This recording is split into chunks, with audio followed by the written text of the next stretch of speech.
بخاری شریف میں ایک حدیث آتی ہے، اس حدیث کا ہم صرف ترجمہ کرتے ہیں، حقیقت سمجھا نہیں سکتے. کیوں؟ اس میں بیان کیا کرتے ہیں؟ عبداللہ ابن عمر رضی اللہ تعالیٰ عنہ مدینہ شریف سے جب کوئی انسان حج کے لیے نکلتا تھا تو کہتے تھے میرے پاس بیٹھو، میں تمہیں تفصیل سے بتاؤں گا کہ ہمارے نبی جب مدینہ شریف سے مکہ کے لیے نکلے تھے تو پہلی رات کہاں گزاری تھی، تم بھی وہیں رات گزارنا. اگلی رات کہاں گزاری تھی، تم بھی وہیں رات گزارنا. تیسری رات کہاں بیٹھے تھے، تم بھی وہیں. وہ ایک ایک جگہ اس کو بتاتے تھے، فلانی جگہ. اور وہ جگہ اتنی مشکل ہے آج سمجھنا، آج تو وہ جگہ ہے ہی نہیں وہاں، لیکن بخاری میں حدیث موجود ہے کہ فلاں جگہ پر شرف الراحہ پر جاؤ گے، وہاں پر ایک پتھر ہوگا، پتھر کے قریب میں ریت ہوگی، ریت کے پاس میں چٹانیں ہوں گی، چٹانوں کے قریب میں یہ جگہ ہے.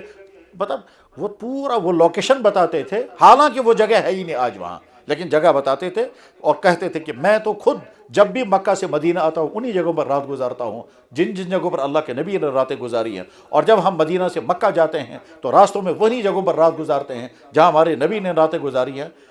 گویا ان کو یاد رہتا تھا اس جگہ ہمارے نبی بیٹھے تھے، اس جگہ رات گزاری ہے، اس پتھر کے ساتھ ہمارے نبی نے ٹیک لگا. وہ ان کو پوچھتے نہیں تھے، وہ ان کو سجدے نہیں کرتے تھے، ان کو چومتے نہیں تھے، لیکن محبت ان کا تقاضا یہ ہے کہ اس جگہ کو ہم ہمیشہ یاد رکھیں گے جب تک وہ رہے گی. جناب رسول اللہ صلی اللہ علیہ وسلم کے ایک پیارے صحابی تھے، اسامہ ابن زید. اللہ کے نبی علیہ الصلوۃ والسلام حج کر رہے ہیں، عرفات کے میدان سے مزدلفہ کی طرف چلے.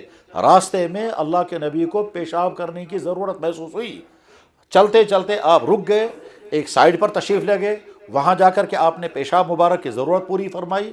اور عبداللہ ابن عمر نے دیکھا کہ اللہ کے نبی علیہ السلام نے اس جگہ پر پیشاب مبارک کی ضرورت پوری فرمائی ہے. اس کے بعد جب بھی عبداللہ ابن عمر حج کرتے تھے وہاں سے گزرتے تھے اس جگہ ضرور جا کے بیٹھ جاتے تھے.